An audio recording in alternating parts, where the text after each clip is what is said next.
Hare Krishna, Krishna Hare Hare, Hare Rama, Hare Rama, Rama Rama, Hare Hare. We continue reading from Srimad Bhagavatam, Canto 1, Chapter 2, text 28 to 29. We have been hearing the instructions of Sutta Goswami. Sages of Naimisharanya put the question to him, what is the best welfare activity for all humanity? And we have been hearing how Sutta Goswami has been saying, hearing about the glories of Supreme Lord Krishna. So we continue. Vasudeve Paraveda. Vasudeva Parade Veda. Vasudeve Paramakaha. Vasudeva Paramakaha. Vasudeva Parayoga. Vasudeva Parayoga. Vasudeva Parakriyaha. Vasudeva Parakriyaha. Vasudeva Param Jnanam. Vasudeva Param Jnanam. Vasudeva Param Tapaha. Vasudeva Param Tapaha. Vasudeva Parodharmo. Vasudeva Parodharmo. Vasudeva Paragatihi. Vasudeva Paragatihi. Translation. In the revealed scriptures, the ultimate object of knowledge is Sri Krishna, the personality of Godhead. The purpose of performing sacrifices is to please him. Yoga is for realizing him. All the fruitive activities are ultimately rewarded by him only. He is supreme knowledge, and all severe austerities are performed to know him. Religion, dharma, is rendering loving service unto him. He is the supreme goal of life. Purport. That Sri Krishna, the personality of Godhead, is the only object of worship is confirmed in these two slokas. In the Vedic literature, there is the same objective, establishing one's relationship and ultimate reviving our lost loving service unto him. That is the sum and substance of the Vedas. In the Bhagavad Gita, the same theory is confirmed by the Lord in his own words. The ultimate purpose of the Vedas is to know him only. All the revealed scriptures are prepared by the Lord through his incarnation in the body of Srila Vyasadeva, just to remind the fallen souls, conditioned by material nature, of Sri Krishna, the personality of Godhead. No demigod can award freedom from material bondage. That is the verdict of all the Vedic literatures. Impersonalists who have no information of the personality of Godhead minimize the omnipotency of the Supreme Lord and put him on equal footing with all other living beings. And for this act, such impersonalists get freedom from material bondage only with great difficulty. They can surrender unto him only after many, many births in the culture of transcendental knowledge. So here Sutta Goswami is saying, and Prabhupada is explaining us, the object of worship, the only object of worship is Sri Krishna, the personality of Godhead. You know, we may worship different entities, different things, but worship is only for Krishna. Is the ultimate object of worship. And the same thing is being told to us throughout all the Vedas. All the Vedas are there for us to remind us of Lord Sri Krishna. So Krishna in his incarnation, as Srila Vyasadeva is reminding us through the Vedic knowledge, and he himself is saying in Bhagavad Gita, Vedasya sarver aham eva vedya. By all the Vedas, I am to be known. So knowledge. Now, you know, we want knowledge. So what is knowledge? To understand Krishna, to understand our relationship with Krishna. Each of us has a loving relationship with Krishna. So for us to revive that knowledge, relationship. It's called science because this knowledge is not only in theory, but it is practical knowledge to actually revive our relationship with Krishna. So, if we at all want liberation, we are advised to take shelter of Lord Krishna. And by taking shelter of Lord Krishna, we can easily get liberation. If we depend on our own strength, then after many, many births, Krishna says, Bhaunam Janmanamante Jnanavanmam Prapadyante. That those who are on the path of knowledge, those who are on the path of Gyan, after many, many births and deaths, then they also get the realization. They also surrender to Krishna. He says that in 7th chapter. So the choice is ours, of course. We can directly surrender to Krishna, or we can surrender to Krishna after many births.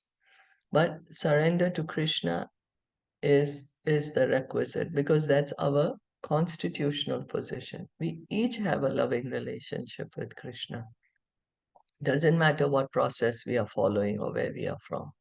Every living entity has a loving relationship with Krishna. One may argue that the Vedic activities are based on sacrificial ceremonies. That is true, but all such sacrifices are also meant for realizing the truth about Vasudeva. Another name of Vasudev is Yajna, sacrifice, and in the Bhagavad Gita it is clearly stated that all sacrifices and all activities are to be conducted for the satisfaction of Yajna or Vishnu, the personality of Godhead. This is the case also with the yoga systems. Yoga means to get in touch with the Supreme Lord. The process, however, includes several bodily features such as asana, dhyana, pranayam, and meditation, and all of them are meant for concentrating upon the localized aspect of Vasudeva represented as Paramatma. Paramatma realization is but partial realization of Vasudeva, and if one is successful in that attempt, one realizes Vasudeva in full.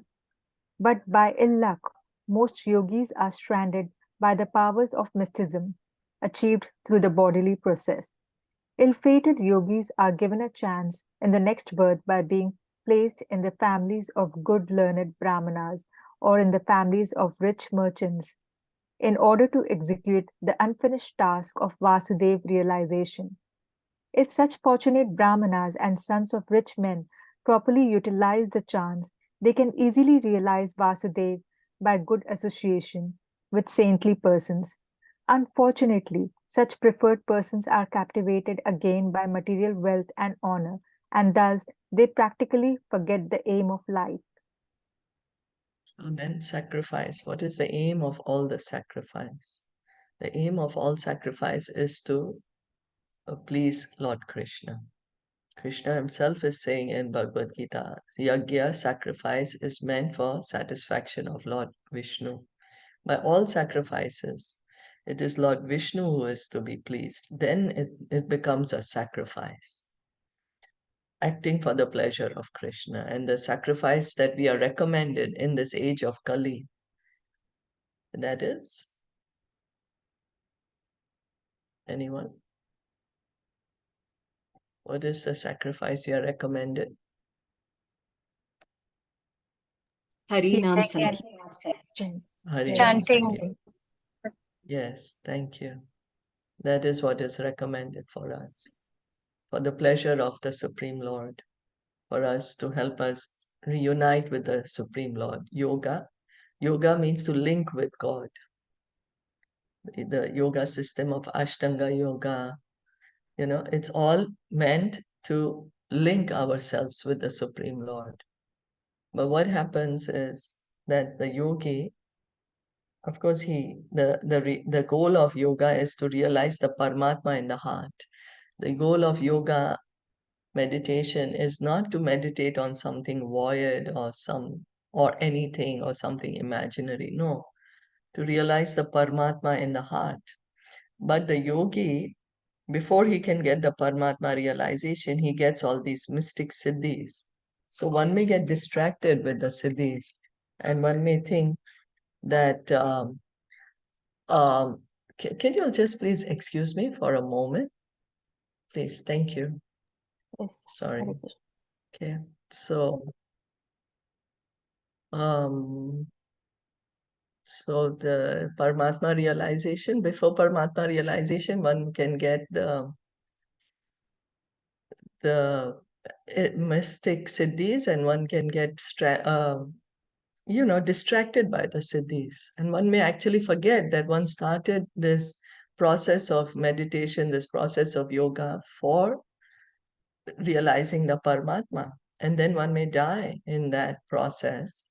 And in the next birth, of course, one gets a chance to, as Krishna says, no, the unsuccessful yogi, he gets a chance to be born in Brahmana family or rich merchant family to again continue the task. But again, there is a risk because one may get again distracted with material opulence and forget the real aim of life, which is to revive our love for Krishna.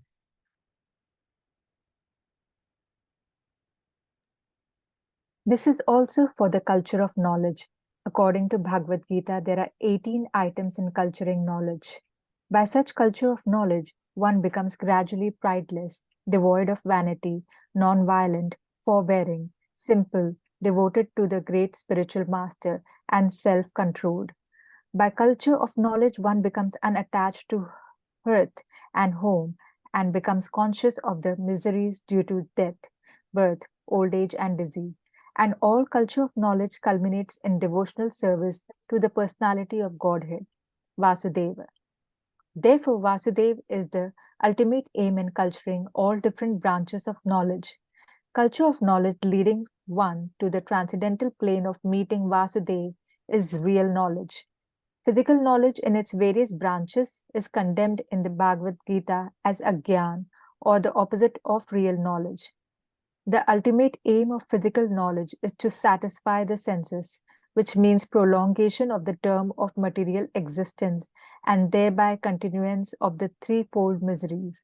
So, prolonging the miserable life of material existence is nescience, but the same physical knowledge leading to the way of spiritual understanding helps one to end the miserable life of physical existence and to begin the life of spiritual existence on the plane of Vasudeva. So all knowledge is also for us to understand Krishna. In Bhagavad Gita, there are 18 items Krishna is mentioning in culturing knowledge. And by the culture of knowledge, one becomes prideless, devoid of vanity, non-violent, forbearing, simple, devoted to the bona fide representative, the spiritual master, self-control, unattached to material things. One understands the miseries of birth, death, old age, and disease. And but all the knowledge, what is all knowledge for? To engage in devotional service to Krishna. One who is engaging in devotional service to Krishna means he has all knowledge. He's understood the Vedas because he's understood the essence of the Vedas, which is to engage in devotional service to Krishna. Vedanta, the end of knowledge is to engage devotional service to Krishna. Krishna says in Bhagavad Gita, chapter 9, Rajagoyam, that this education of this knowledge of devotional service is very confidential. That's why it's called most confidential knowledge. Raja Vidya Rajgoyam, he says. The king of knowledge, the most confidential knowledge is to engage in devotional service to the Supreme Lord. So Krishna says that all knowledge which helps us increase our time in this material world, which is full of ignorance, which is full of miseries, that is nescience. But we may say that, oh, well, but I'm living in this world and so I need to know knowledge of this world. Well, yeah, we do. We do get knowledge of how to live in the world, but at the same time, also cultivate what is real knowledge. That is knowledge of Krishna. knowledge of our relationship with Krishna, so that at the end of life we can go back home, back to Godhead.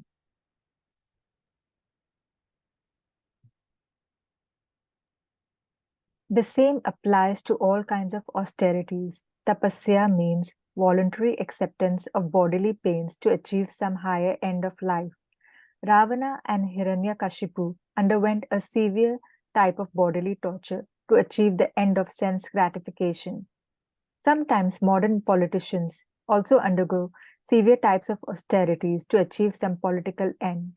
This is not actually tapasya. One should accept voluntary bodily inconvenience for the sake of knowing Vasudev, because that is the way of real austerity.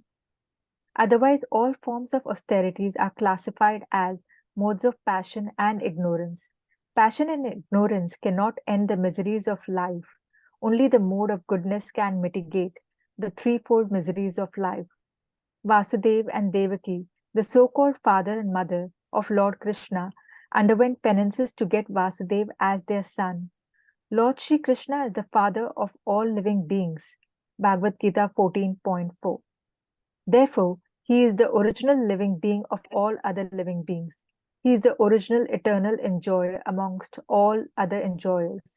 Therefore, no one can be his begetting father, as the ignorant may think. Lord Shri Krishna agreed to become the son of Vasudev and Devaki upon being pleased with their severe austerities. Therefore, if any austerities have to be done, they must be done to achieve the end of knowledge, Vasudev. So austerity, what is the reason one should perform austerity? To please Krishna.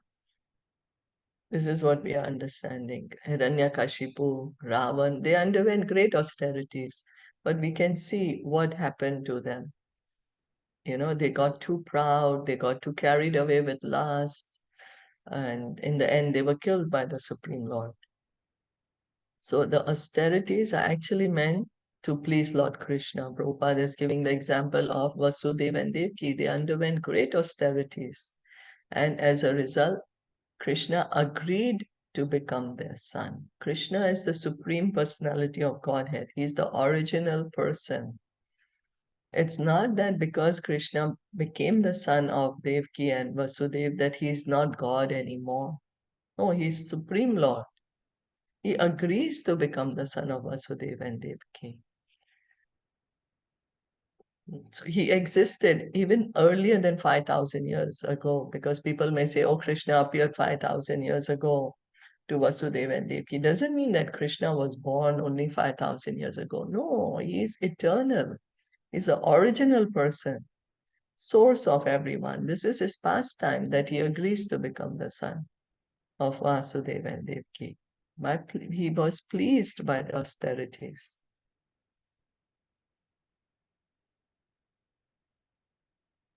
Vasudev is the original personality of Godhead, Lord Shri Krishna. As explained before, the original personality of Godhead expands himself by innumerable forms. Such expansion of forms is made possible by his various energies. His energies are also multifarious, and his internal energies are superior and external energies, inferior in quality. They are explained in Bhagavad Gita 7.4 to 6 as the para and apara prakritis. So his expansions of various forms which take place via the internal energies are superior forms, whereas the expansions which take place via external energies are inferior forms. The living entities are also his expansions.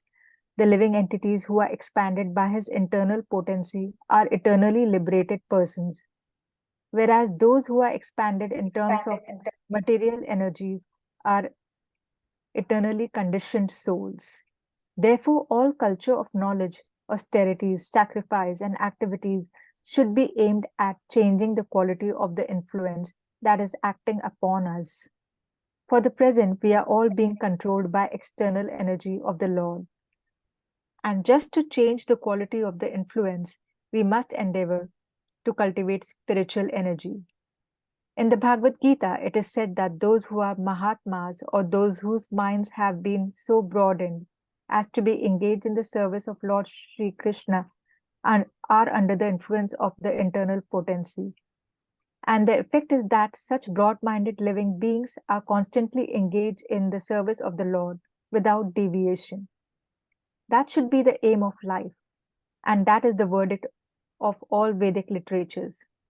No one should bother himself with fruitive activities or dry speculation about transcendental knowledge. Everyone should at once engage himself in transcendental loving service of the Lord. Nor should one worship different demigods who work as different hands of the Lord for creation, maintenance, or destruction of the material world. There are innumerable powerful demigods who look over the external management of material world. They are all different assisting hands of Lord Vasudeva. Even Lord Shiva and Lord Brahma are included in the list of demigods. But Lord Vishnu or Vasudeva is always transcendentally situated. Even though he accepts the quality of goodness of the material world, he is still transcendental to all the material modes.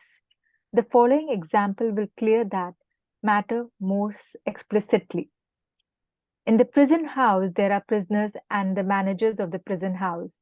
Both the managers and the prisoners are bound by the laws of the king. But even though the king sometimes comes in prison, he is not bound by the laws of the prison house. The king is therefore always transcendental to the laws of the prison house, as the Lord is always transcendental to the laws of the material world. The supreme position of Krishna is explained. Prabhupada gives this example. The king may enter the prison, but he's not bound by the laws, but the prisoners are bound by the laws. And the managers are also bound by the laws of the prison. So Krishna, even though he comes to the material world, he's not under the modes of nature. He's still the same original personality of Godhead. Krishna has many, many potencies, and they are widely divided into the internal potency, the spiritual energy, the external energy, and the marginal energy. So Krishna, he has many expansions,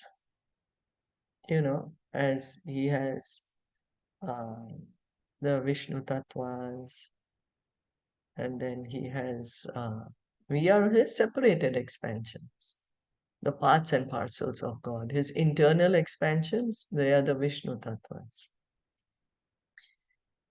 So the living entities are also of two types, the eternally liberated and eternally conditioned. We are eternally conditioned.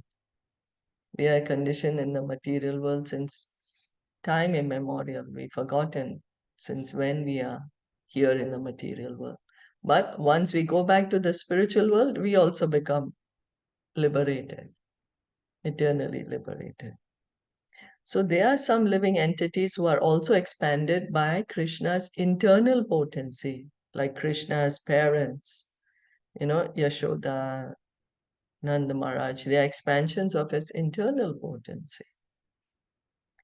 We are expanded we are his marginal potency. So all knowledge, everything is meant for understanding Krishna, engaging in service of Krishna. This is what this is what here Sutta Goswami is explaining. For us to engage in devotional service to Krishna, revive our love for Krishna. That is the goal of knowledge. That means one has understood the knowledge. The demigods are also living entities. Lord Brahma is a living entity. He's not Vishnu Tattva. So only Krishna is the Supreme Personality of Godhead, and Krishna is the ultimate object of worship. Engaging in devotional service is the goal. To engage in devotional service is the aim of knowledge. By all the knowledge we are to come to understand, to engage in devotional service to Krishna. Any questions or comments?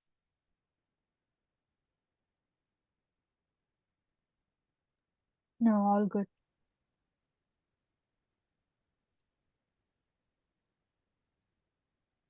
Sa evedam sasa jagre Sa evedam sasarjagre Bhagavan Atma Mayaya Bhagavan Atmamayaya Sat Asat Rupaya Chaso Sat Asat Rupaya Chaso Guna Maya Guno Vibhuhu.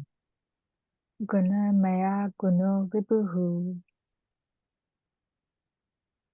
Hare Krishna, anyone wants to continue?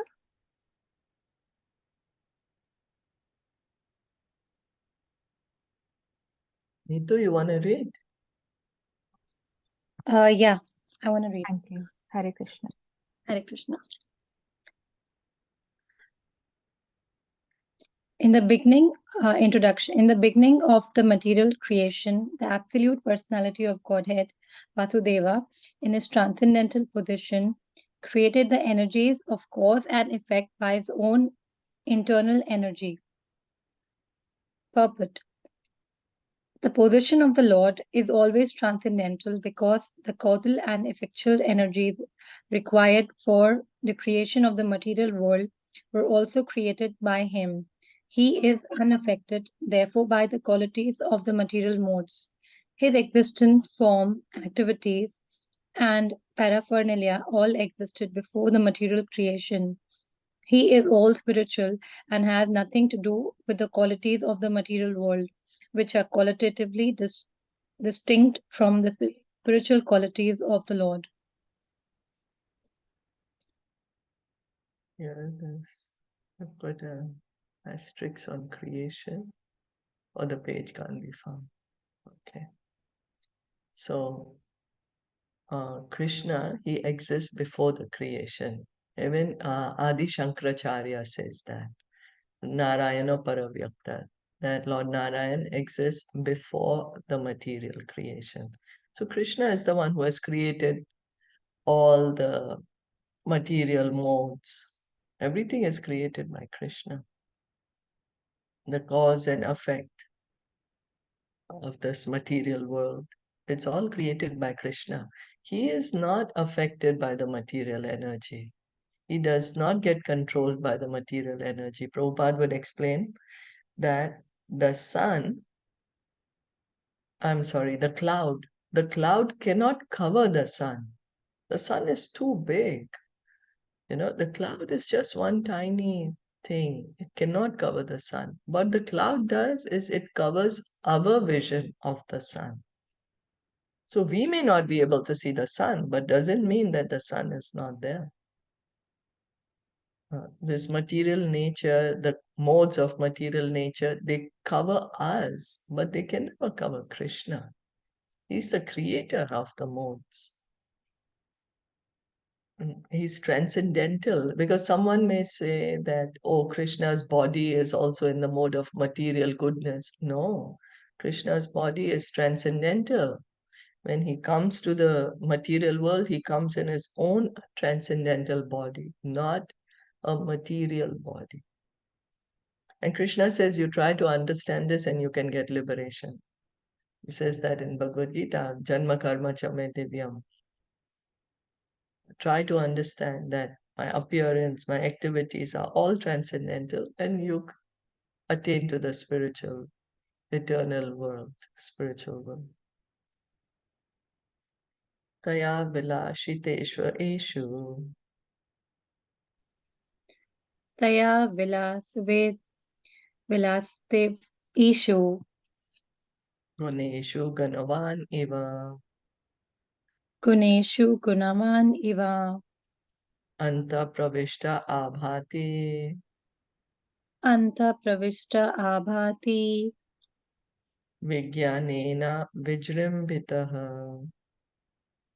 vigyanena vijrimbita.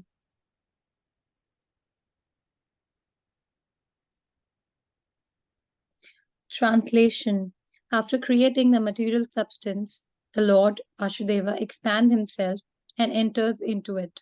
And although he is within the material modes of nature and appears to be one of the created beings, he is always enlightened in his transcendental position.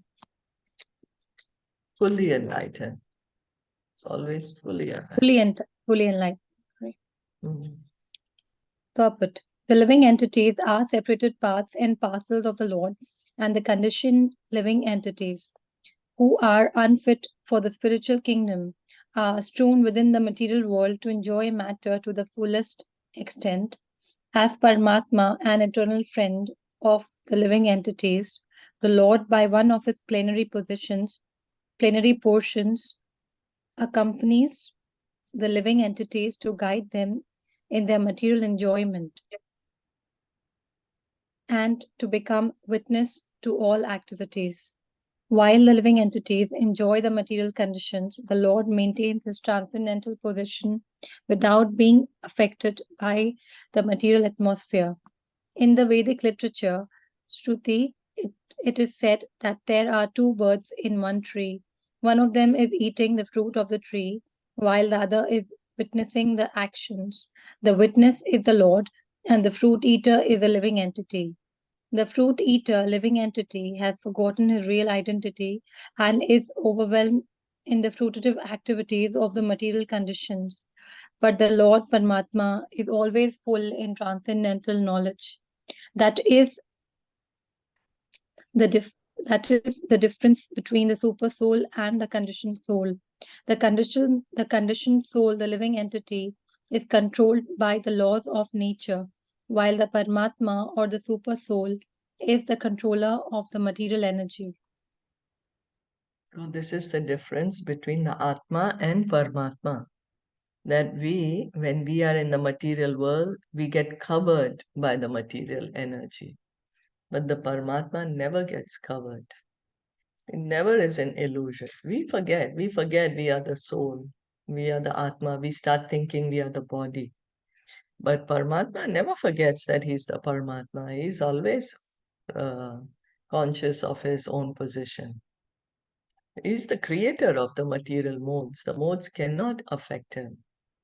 This is an important point to understand.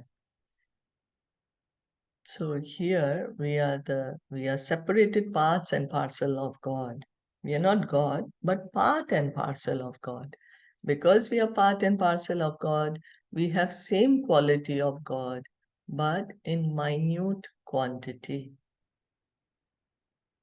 And the Paramatma, Krishna, in his expansion as Paramatma, comes here to the material world with us because we have a desire to enjoy the material world. So Krishna in his expansion as Paramatma, he is always with us as the best friend. He's in our heart. He's fulfilling our desires.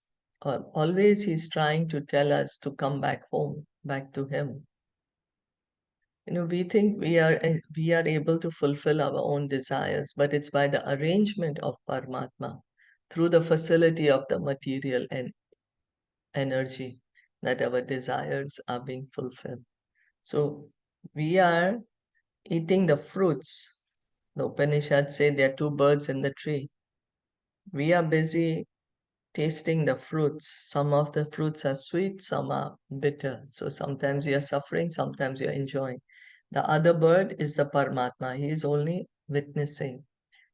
That even Krishna says, he's the Paramatma in the heart. He's the overseer of our activities, the permitter of our activities. So this is the difference between the Atma and Paramatma, the soul and super soul. Yatha hi avahito vanir. Yatha hi Yata hi avahito vanir Darushva ekasvayonishu. darushva eka iva yonishu Naneva bhati vishvatma. na jnaneva bhati vishwatma Bhuteshu cha tatha puman. Bhuteshu cha tatha paman. Translation. The Lord as Super Soul pervades all things just as fire permeates wood, and so he appears to be one of many varieties, though he is the absolute one without a second. Purport. Lord Vasudeva, the Supreme Personality of Godhead, by one plenary path expands himself all over the material world, and his existence can be perceived even within the atomic energy. Matter, antimatter, proton, neuron, etc., are all different effects of the Paramatma feature of the Lord. As from wood, fire can be manifested, or as butter can be churned out of milk, so also the presence of the Lord as Paramatma can be felt by the process of legitimate hearing and chanting of the transcendental subjects, which are especially treated in the Vedic literature like the Upanishads and Vedanta. Srimad Bhagavatam is the bona fide explanation of these Vedic literatures. The Lord can be realized through the oral reception of the transcendental message, and that is the only way to experience the transcendental subject. As fire is kindled from wood by another fire, divine consciousness of man can similarly be kindled by another divine grace. His divine grace, the spiritual master, can kindle the spiritual fire from the wood like living entity by imparting proper spiritual messages injected through the receptive ear. Therefore, one is required to approach the proper spiritual master with receptive ears only, and thus divine existence is gradually realized. The difference between animali- animality and humanity lies in the process only. A human being can hear properly, whereas an animal cannot. So here Prabhupada is explaining us that Krishna, in his expansion as Paramatma, is expanded over the entire material world. He's entered even the atom. We say matter, antimatter, proton, neutron. The Paramatma is there inside everything. So then how to realize the Paramatma? Paramatma feature is an expansion of Krishna. We say God is omnipresent. So how is he omnipresent? By his expansion as Paramatma. That's how he's omnipresent. Now, how can we realize this Paramatma feature? How can we realize that Paramatma is in our heart? By hearing and chanting, legitimate hearing and chanting from Srimad Bhagavatam, from Bhagavad Gita, from the scriptures, Vedic literatures. So Srimad Bhagavatam is the natural explanation of all the Upanishads, of all the Vedas, the Vedanta. The natural explanation of the Vedanta is Srimad Bhagavatam by the same author. Vedanta Sutra is written by Srila Vyasadeva. And Srimad Bhagavatam, Srila Vyasadeva wrote it as an explanation to the Vedanta. So by submissively hearing Srimad Bhagavatam, Bhagavad Gita, we can realize God. We can realize ourselves, self-realization and God realization. We need to hear submissively from the authorities, the authoritative spiritual master who has realized this spiritual knowledge, who has realized the transcendental knowledge. By hearing from him, will be able to realize God. We will be able to realize ourself. So Prabhupada is giving the example that if there is fire in the wood, we can't see it, but there is fire. But this fire can be kindled by another fire. Another fire we lit to the wood will catch on fire. Similarly, when we are hearing from the authorized spiritual master, the divine instructions, our own divine consciousness can be kindled by the divine grace of the spiritual master. Our divine consciousness can be reawakened. because we are all spirit souls. We are not the body. We are simply forgotten. So how to revive this divine consciousness? By hearing from the divine grace, the spiritual master. And Prabhupada is pointing out that this is the difference between a human being and an animal, that we can hear the messages of Bhagavatam, the message of Bhagavad Gita, but whereas animal doesn't have the suitable ears. Going on, 33. Asau gunamayer bhaver. Asau guna mayir bhaver. Bhuta sukshmendriyatmabhihi. Bhuta sukshmendriya tamabhi. Swanirmiteshu nirvishto. Shvanirmiteshu nirvisto. Bhumte bhuteshu tadgunan. Bhumte bhuteshu tatgunan.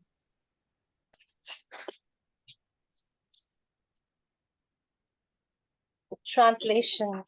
The super soul enters into the bodies of the created beings who are influenced by the modes of material nature and causes them to enjoy the effects of these modes by the subtle mind. Purport. There are 84 lakh species of living beings, beginning from the highest intellectual being, Brahma, down to the insignificant ant, and all of them are enjoying the material world according to the desires of the subtle mind and gross material body. The gross material body is based on the conditions of the subtle mind, and the senses are created according to the desire of the living being. The Lord, as Paramatma, helps the living being to get material happiness because the living being is helpless in all respects in obtaining what he desires. He proposes and the Lord disposes. In another sense, the living beings are parts and parcels of the Lord. They are therefore one with the Lord. In the Bhagavad Gita, the living beings in all varieties of bodies have been claimed by the Lord as his sons. The sufferings and enjoyments of the sons are indirectly the sufferings and enjoyments of the father. Still, the father is not in any way affected directly by the suffering and enjoyment of the sons. He is so kind that he constantly remains with the living being as Paramatma and always tries to convert the living being towards the real happiness. So the Paramatma is there in our heart. He's there. He does not get affected by the modes, but we get affected by the modes of nature. There are 8,400,000 species of life. And in all the species of life, what is the individual soul trying to do? Enjoy the world, enjoy the senses. Based on the desires which are there in our subtle mind, we get a suitable gross body, suitable senses to enjoy that kind of desire. So there's varieties of desire, 8,400,000. And how does it come about? By the different combination of the three modes of nature. The three modes are there, they mix, become 9, they mix again, 9, 9, 81, like that. You know, the different permutation and combination, the different degrees of the mixture of the modes. Just as, you know, there are three primary colors. Then the three primary colors, we can make so many different colors from this primary color by combining them in different proportions. So this is how the three modes of nature, by combining them in different proportions, we get this 8,400,000 species. And in this each, we are trying to enjoy. We have this desire to enjoy the material world. But our desires are fulfilled by the mercy of the Paramatma. You know, we do not have the capacity to fulfill the desire by ourselves. We only desire. That's why when the Bible says, man proposes, God disposes. We have the desire, it is being fulfilled by Paramatma in our heart. It happens in so subtle way, the system is so perfect and so swift, we don't even come to know. There are demigods who are in control of each part of our body, each movement of ours. Even to raise our hand, there's a demigod in charge. So the living entity desires to raise the hand. The Paramatma sends the signal to the demigod helps us raise the hand. Then we are able to raise the hand. And we think, oh, I did it. We are only desiring. And Paramatma is helping us to fulfill the desire. So, of course, he's always trying to give us good instruction from within. He's trying to tell us, stop this, trying to enjoy the material world. Come and enjoy with me in the spiritual world. So, but Krishna is so kind. No matter what body we take, what universe, what body, what species, he stays with us. He does not leave us. Always there. Whether we are in the body of Lord Brahma or in the body of an ant, the Paramatma always stays with us. Bhava yati esha satvena. Bhavayati esha satvena. Lokan vai loka bhavanaha. Lokan vai loka bhavana. Leelavata ranurato. Leela Ranavrato. Devatirya naradishu. Deva Tiryannaradishu.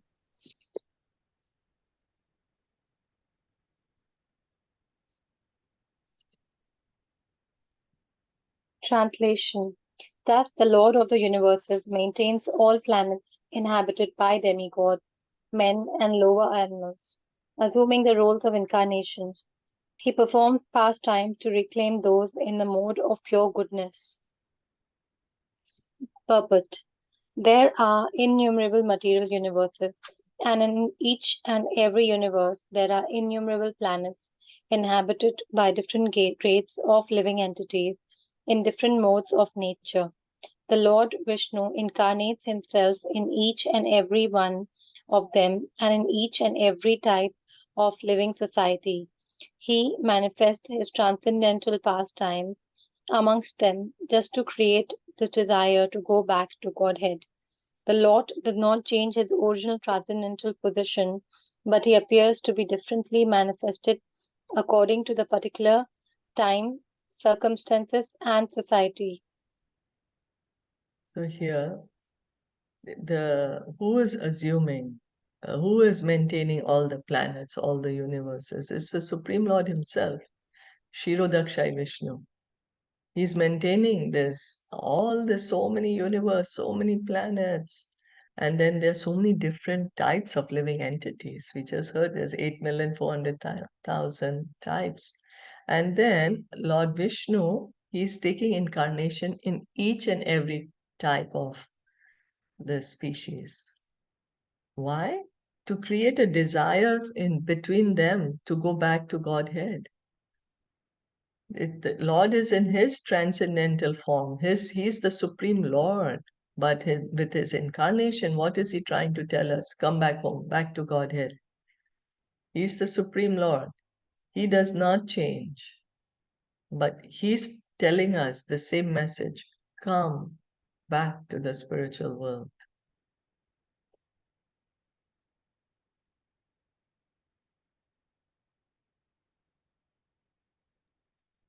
Sometimes he incarnates himself or empowers a suitable living being to act for him, but in either case the purpose is the same. The Lord wants the suffering living beings to go back home, back to Godhead. The happiness which the living beings are hankering for is not to be found within any corner of the innumerable universes and material planets. The eternal happiness which the living being wants is obtainable in the kingdom of God, but the forgetful living beings under the influence of the material modes have no information of the kingdom of God. The Lord therefore comes to propagate the message of the kingdom of God, either personally or as an incarnation or through his bona fide representative as the good Son of God. Such incarnations or sons of God are not making propaganda for going back to Godhead only within the human society. Their work is also going on in all types of societies, amongst demigods and those other than human beings.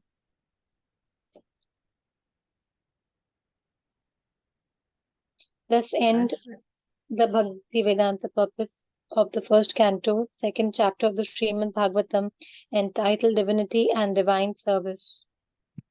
So Krishna is coming himself, or he sends his incarnations, or he sends his confidential devotees to give us this message, to go back home, back to Godhead.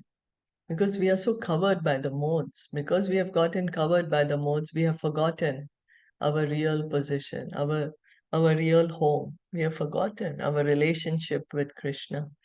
So he's coming not only in human society here, Prabhupada is saying, but he's also coming in the society of demigods and other types of society.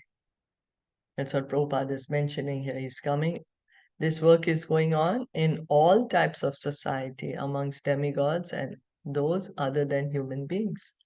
Sutta Goswami is saying that assuming the roles of incarnations, he performs pastime to reclaim those in the mode of pure goodness.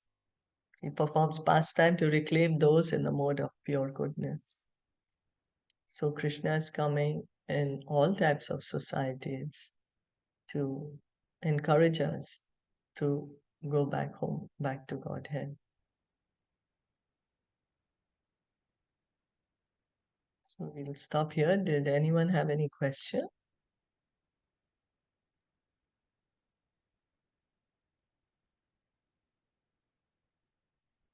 Okay, let's All stop good. here. Shla Prabhupada ki jai, Gaur Bhakta Vrinda ki jai. Thank you so much for listening.